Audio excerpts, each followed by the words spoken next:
Hello everybody, this is Mr. Rob and welcome back to another episode of the South Carolina Gamecocks Dynasty here on EA Sports College Football 25, where today our conference season is on the line as the number 16 South Carolina Gamecocks travel to face the Ole Miss Rebels, and a win here in Mississippi would put the Gamecocks in the SEC Championship game for the first time in 19 years.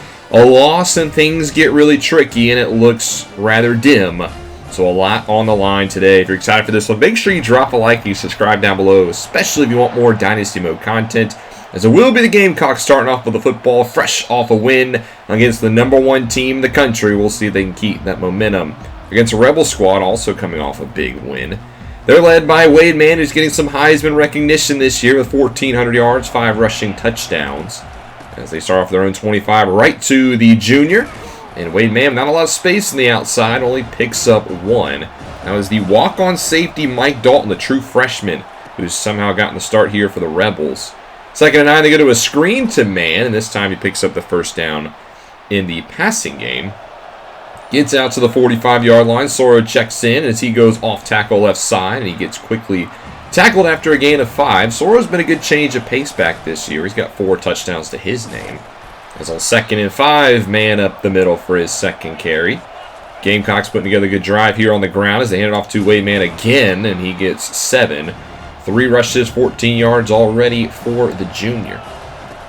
2nd and 3, back to him. Leading is Merriman on the block, and it's going to be a first down for the Gamecocks again. They just do a good job of wearing down the defense. It's a beautiful cut by Soro in the hole. Picks up a first down. One-step juke. It's now the next play. They hand it off to Mann, who checks back in. Nice one cut. You can just see why the Gamecocks like to pound the football so much. It's just so effective. As 2nd and 3, Mann gets a first down. It's already goal to go for South Carolina. Over almost 6 minutes already ate off the clock. As there's a 1-yard gain by Mann. 2nd and goal, Brock now to the air, looks short, has McNitt, who picks up 3. Now you got a 3rd down from the Gamecocks. Place is rocking, by the way, as Brock goes to the air, moves to his right, looks to the back of the end zone, and finds McNitt, who holds on for a touchdown. McNitt had the game-clinching touchdown last week, and now gets on the board here. I know there's been a lot made about his hands, but he comes up clutch there. It's 7-0 Gamecocks, as we'll take a look at this Ole Miss offense, who is fresh off a victory over Arkansas 41-10. So despite the 5-5 record, the Rebels are a talented team. As they'll start off in the air, and they actually have their backup quarterback in as well. This is Lamar Kano in at quarterback. The injured Hashim West is usually the starter for the Rebels. 2nd and 3, here's a nice run to the right side as they get out to the 41. Kano making some adjustments here. Hands off. This is Joel Preston, a very talented halfback who picks up 7. He has over 800 yards this year on the ground. As they go back to him on 2nd and 3, and Preston will pick up a first down, sheds the tackle of Sonny Gallen, and pushed out of bounds at the 42. Both these teams do like to rely on their run game, but Ole Miss does have a dangerous passing trio, but here's a flat pass that's tackled by Troy Haslam, a good play by the sophomore linebacker. 2nd and 11, they go back to the ground. It's a pickup of about 3, and now it's 3rd and 8 for the Rebels. They come out in the pistol. Kano to throw for it. Actually just tucks it and run. He's got some speed, and Lamar Kano will pick up the first down with his legs. You can see 26 carries on 14 attempts last week, and a score in the Razorback win. Next play, he moves to his left. A beautiful throw over to the tight end, Darius Gano. Picks up 9.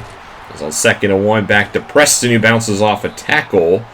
But this play will not count, as it'll be Tobias Hand, the freshman 4-star from South Haven, Mississippi, who gets called for a holding penalty. So that'll back the Rebels up now, 2nd and 11. As Kano to the air, looks right side, has a nice throw out wide, caught by Melvin Spriggs. First down for the Rebels, and they're going to get 5 free one as Greg Bodden jumps a little early. So we help them out by making it a 1st and 5. From the 10, bunch to the left, they're going to throw for it. As Kano gets hit as he throws, as that one falls incomplete. That was Greg Bodden with the pressure. 2nd and 5, Kano back to the air, looks right side, and he's intercepted. Picked off by Sonny Gallen. There is a flag down, but it looks like it's going to be against the Rebels. Holding call against Ethan Wilkins, the left tackle. That play will be declined, and South Carolina takes over as we head to the second quarter. They're up by a touchdown, but they're going to give the football back to Ole Miss because they're in the punt formation. It is 4th and 2, and B is on to punt it, and he will give it a nice boot, as this one will be fielded about the 25, and they will start at their own 28. Now to the 42, 2nd and 9. Kano with 4 seconds on the clock will hike it, but he takes a sack as Caleb Cottrell gets to the backfield. The sophomore end off of the edge with his first sack of the day. Makes it now 3rd and 14. Ole Miss goes spread. They want a bubble screen out wide for Biggs, and he's not going to get anywhere close. So they'll punt it right back to South Carolina.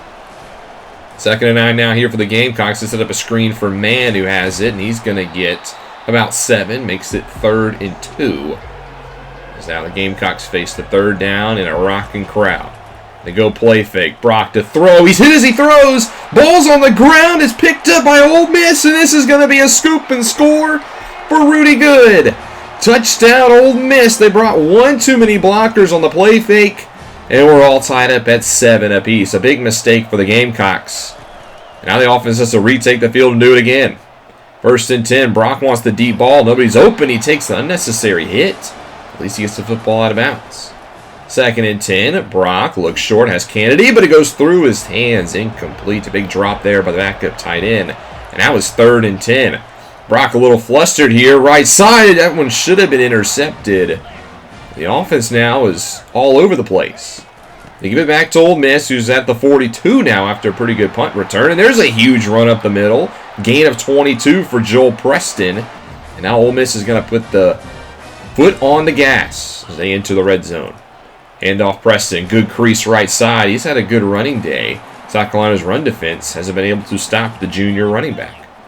2nd and 2 now in the pistol. They'll hand it off to Preston again. Left side. And this time he's going to get stuffed.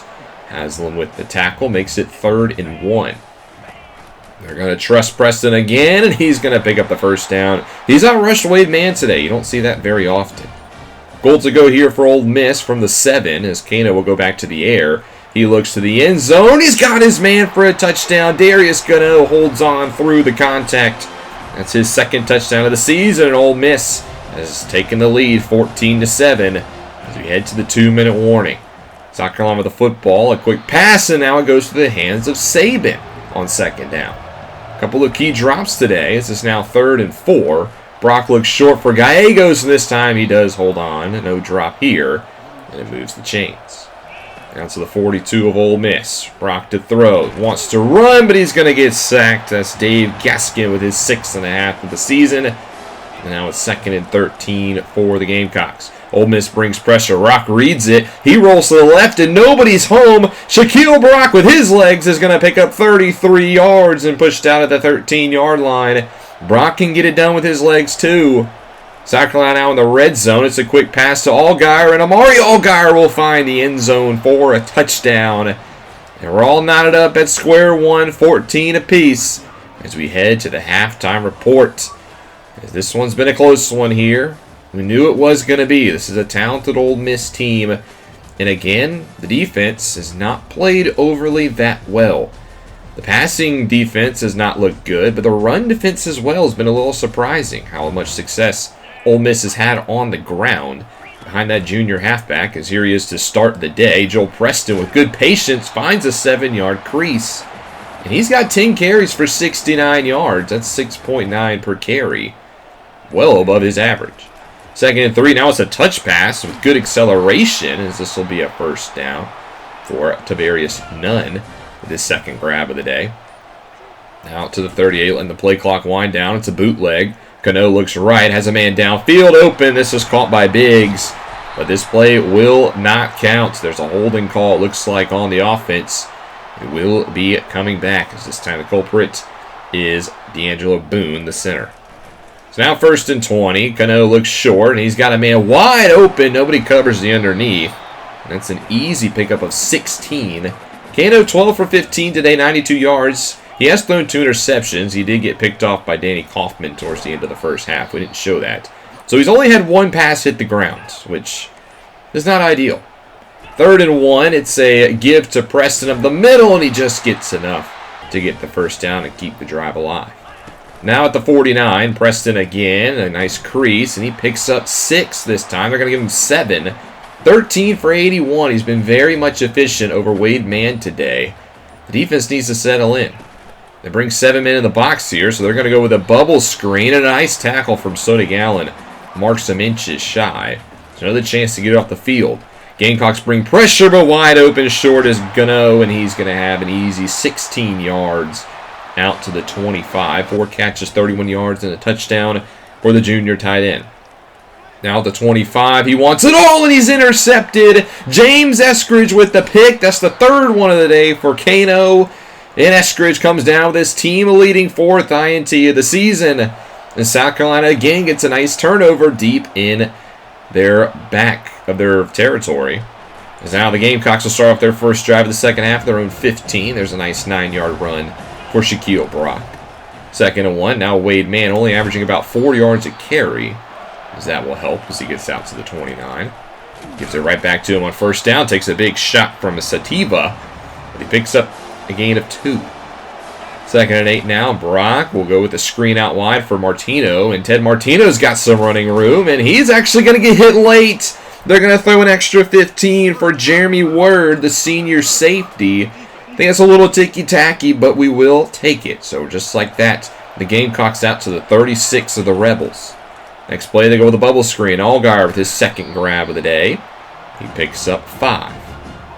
Just continue to chip away at the defense. 2nd and 5. Handoff man up the middle. He's spun down after a gain of 3. And now it's a 3rd and 2 for South Carolina. They trust the ground game, and they will get the first down, but a late flag comes in. Davion Merriman gets called for the hold. We've seen him struggle with penalties this year. Another big one here negates a first down, and now it's 3rd and 12. Brock wants it all, looks deep right side, but this one's knocked away. And now this is going to be a 54-yard field goal try for Marquise Atogwe in a raucous stadium, and Atogwe is not even close. That one is missed, and the penalty costs the Gamecocks points. Ole Miss uses the miss, and they get into South Carolina territory at the 37, as they have a nice run there by Preston. Next play, back to him. He wants the right side, gets off the edge, and he picks up 4. And it's a 3rd and short. Preston will get a breather. But Cano's going to go to the air. They want the screen, and here is the screen, but the Gamecocks are ready for it. Inches shy, and Ole Miss, they'll bring out their field goal unit. They have the true freshman Charbonnet. He's only been 62% this year. 44 yards from left hash, and he will miss it. So both field goal kickers miss one here in the 3rd. Might need to give that man a breathalyzer, because why is he falling all over the ground? That means we're tied up at 14 going into the 4th quarter, as the Gamecocks' SEC hopes are on the line. A lot on the line this quarter for the Gamecocks, and it's 3rd and 3. Brock sets up a screen. This is Sonny Dora, the sophomore halfback. He doesn't get a lot of playing time, but a couple of our guys are banged up, so trying to keep the freshman in. He picks up the first down. Soro then checks back in on first down, and he picks up 6. Gets us in the red zone.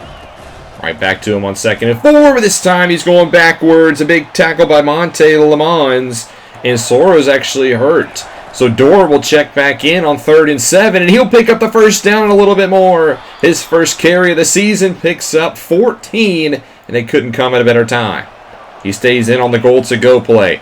Brock to throw, looks short, has Allgaier, who's going to find the end zone for the 2nd time today. And South Carolina back out in front, 21-14. A big drive there. 3rd passing touchdown of the day for Brock.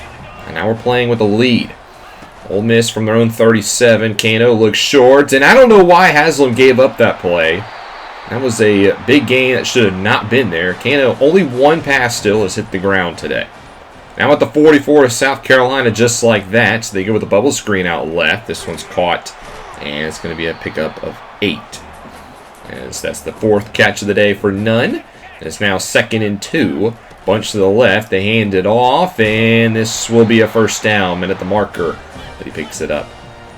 From the 34, Preston right side, up over 100 yards rushing today as he picks up 5 here. 108 on the day, as he's been a lot more efficient than Wade Mann. 2nd and 5, play fake. as Kano rolls to his right, fires a beautiful dime pass right behind the defender to his wide receiver, Anthony Chiseno. We haven't talked about much today. Goal to go now for Ole Miss. Tough grab, but they make it. Del Biggs picks up a few. Second and goal from the 5. Bubble screen, but South Carolina ready for it. Now it's a big 3rd and goal from the 3. What will the Rebels do? They bring a man in motion. They're going to throw for it. Kano tucks it and runs. Nobody's home, and he's going to find the end zone. Touchdown, Rebels. Back-to-back weeks, he has a rushing touchdown. Now we're back at 21 apiece. 3.5 minutes to go. 1st and 10. Brock keeps it, and he takes a hit. Doesn't really get anywhere. That was Dennis Tam with the stop. 2nd and 10 now. As they try to set up a screen, it's not home, and now you face a 3rd and 10 for the Gamecocks.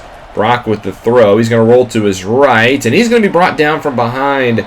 Something doesn't look right with Brock. He didn't quite have the speed that you anticipate. And now it's a big punt because Ole Miss has 2 minutes and a chance to go win the game. 2nd and 7. Tough throw, tough grab, but of course they make it, as that will get them out to the 46. Kano still only has 1 pass at the ground today. 1st and 10 up the middle. Bad coverage again, and just like that, Ole Miss is in plus territory. Out to the 40, and Kano's getting rolling. 1st and 10 here, just takes the short underneath pass. That'll pick up 6. They don't have the best field goal kicker yet, so I'm not sure if they're in field goal range yet. It's on 2nd and 4. Kano is going to be sacked. A huge sack for a loss of 6. And now it's 3rd and 10. Kano, deep pass down the sideline. A perfect throw, and is caught. Come on, man. Y'all can't stop that? They can't just drop 1 pass? So now they're in the red zone, and they can just run the football and set up a field goal. As it looks like that's what they'll do. They'll pick up 4 on 1st down, and South Carolina starts calling timeouts. 2nd and 6 now. Preston up the middle. I thought he was going to get a first. He picks up 4. That's our 2nd timeout. A 1st down can be costly here as Preston cuts it left side, and he picks up the 1st. Now Ole Miss can just kneel if they want and kick the game-winning field goal. Doesn't look like they're going to do that, though. They're in a full house pistol here as they hand it off to Preston, and he's going to find the end zone. No resistance on this defense. They just let Ole Miss march right down the field, and now they lead 28-21 with less than a minute to go. Gamecocks will start off this drive their own 25, but they just need 1 play because Carl Saban's behind the defense for 75 yards. And with 1 play, South Carolina answers 28 apiece. And now Ole Miss has 44 seconds, and it looks like they're just going to play it safe. They run the football here, only picking up 3, but then they go no huddle, so not sure what Ole Miss is thinking. The clock's now at 30 seconds, and now they want to throw it. And Kano will look up the middle, and that one's incomplete. Oh my gosh, the pass actually hit the turf. The clock stops at 26 seconds. Ole Miss is just going to run it. They're content with going to the overtime, but it doesn't matter if you can't tackle the halfback. 22 out of nowhere. Awful defense, and now they're going to call timeouts. They want to take a shot, and they will get the shot. You've got to be kidding me. Come on, man. A big touchdown for Ole Miss, and they have the lead with 10 seconds. Now Brock has to do it again. Saban once more behind the defense, but he overthrows them. A huge miss there from Brock, who it looks like is dealing with some discomfort. Now the game comes down to this play. You got to try a Hail Mary. Brock steps up in the pocket, just trying to buy some time, and he gets no power on it, and it's incomplete, and the Gamecocks lose this game 35-28. Like, come on, man. Like, how are we losing these games? Like, this is ridiculous.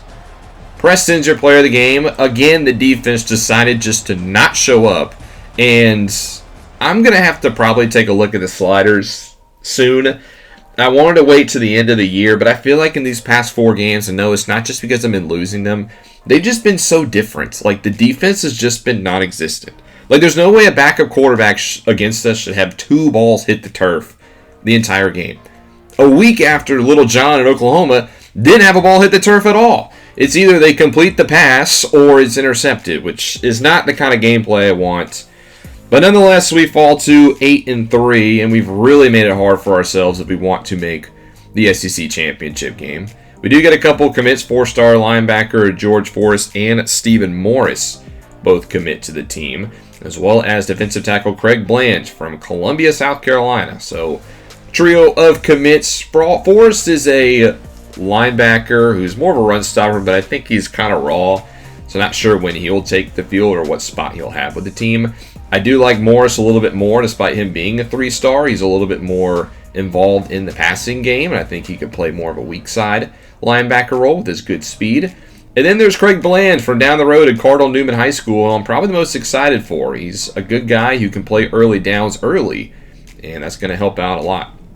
As far as your top stories around the league or the country, however, Washington beats Oregon in a close one, a huge win for the Huskies. The number 1 team, Michigan, goes down to Nebraska, a big win for the Cornhuskers. And Missouri goes down to Mississippi State. It's a big win for us, as now the Tigers, who are ahead of us, are knocked out of the rankings.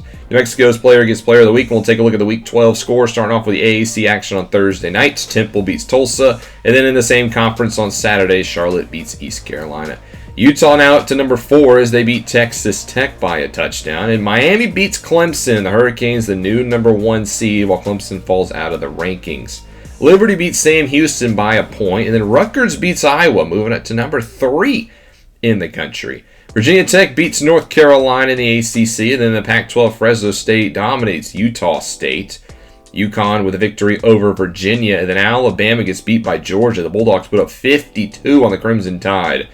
How those programs have gone in different directions. Central Florida over Kansas, and then we see Miami, Ohio get a close victory over Buffalo. Kentucky beats Florida 38-21, and Eastern Michigan over Akron. Appalachian State continues to roll in the Sun Belt. They beat James Madison this week, and Oregon State beats Boise State, moving up to number 8 now. Getting some recognition now that there's 9 teams in the Pac-12. We saw Missouri go down to Mississippi State. NC State beats SMU in a close one, and then Texas with a victory over Vanderbilt. At least we don't got to worry about the Longhorns getting us in the conference championship. Georgia Tech blanks Florida State, and then BYU beats Iowa State by a touchdown. Central Michigan over Ohio, and then Auburn did get the victory over Oklahoma. And I think that puts Oklahoma behind us in the race for the SEC championship game. Colorado beats Houston by 2, and then Tulane up to number 10 now with a victory over Navy. Louisiana Tech over Kent State. Wyoming beats Nevada in the Mountain West Conference. And in the big game, Stanford is victorious this year over Cal. We saw Nebraska beat Michigan, and then it was on game day that Washington did beat Oregon to move up to number 2 in the rankings. Pittsburgh with an ACC victory over Syracuse, 34-10. Louisiana in the Sun Belt over Arkansas State, while also in that same conference, Southern Miss beats South Alabama. North Texas hanging in there, trying to get an at-large bid. They beat Memphis this week. They're up to number 13. Penn State gets back in the win column over Northwestern. And then we see Georgia Southern beat Marshall, knocking the Thundering Herd out of the top 25. Oklahoma State rips off their 4th straight victory as they beat Kansas State this week. And then Wisconsin with a non-conference victory over Texas A&M. Duke beats Louisville in the ACC, and then UCLA with a close victory over Maryland. And speaking of close victories, Middle Tennessee State wins by a point over Jacksonville State. Baylor beats Arizona State in the Big 12, and then Louisiana Monroe has joined the rankings as they beat Coastal Carolina this week. LSU with a victory over Arkansas, 2 straight losses for the Razorbacks, and now LSU only has 2 losses in conference play. One of those, though, is to us. San Jose State beats Texas State, and then we see Massachusetts get a MAC victory over Bowling Green. New Mexico put up 59 in that game. They beat Hawaii this week. And then Boston College over Wake Forest. Western Kentucky up to number 6 now as they beat Florida National. They are the group of 5 team to beat. Ball State with a 16-7 victory. Ohio State over Purdue, a big win for the Buckeyes. And then also in the Big Ten, Indiana knocks off Illinois. San Diego State blanks UNLV 26-0. And then Rice will rejoin the rankings with a victory over Army. As far as your players of the week, we know it's Tim Ruggs of New Mexico with his 5 touchdowns, and then Trevor Fries of Colorado State with an interception, 2 forced fumbles, and 2 fumble recoveries. While your SEC players are Marquise Beard of Auburn and Gabe Hale of Georgia. Here's a look at the new top 25. We are still in the top 25, which is a little surprising to me, but we're all the way down to 22, so our chances are very, very slim of making the playoff. They're probably none as the SEC is just a jumbled mess. There's no idea if we're going to make it to the SEC Championship game. Here's a look at how the SEC stands currently, and you can see all of the 3 lost teams as well as two lost teams ahead of us, with Georgia also looks like placed above us. There's a lot in this conference, and we have a slim chance to make it. But there is a big game in the conference this week, as we will see. It looks like LSU take on Oklahoma. We need the Sooners to beat the Tigers if we want any chance to make the SEC Championship game. Also, big week for the Big Ten. Number 2, Washington plays number 3, Rutgers. And then, of course, Michigan, Ohio State on rivalry week. And then number 1, Miami will play host to number 24, SMU. Speaking of rivalry week, it's not a conference game, but it is Clemson. We play the Tigers next week in the next edition of the Palmetto Series, and this is a huge game for us. It has no ties to the SEC Championship at all, but if we don't win this game, it might not matter if we win the SEC because we would have 4 losses. Also, it's Clemson, and we are 1-4 in this series against the Tigers, and if you want to be a coach in a Power 4 school, you got to beat your in-state rival. And that's something we have not done consistently, but we are at home. The last time we did beat them was in Columbia. They're not ranked. We are. So hopefully we can get a win over the Tigers and at least put a little bit of sugar on top of what's been a pretty sour end to the season. Thank you guys so much for watching. Hope you guys enjoyed the episode. If you did, make sure you drop a like and you subscribe down below, especially if you want more Dynasty Mode content. This is Mr. Rob, and I'll see you in the next one.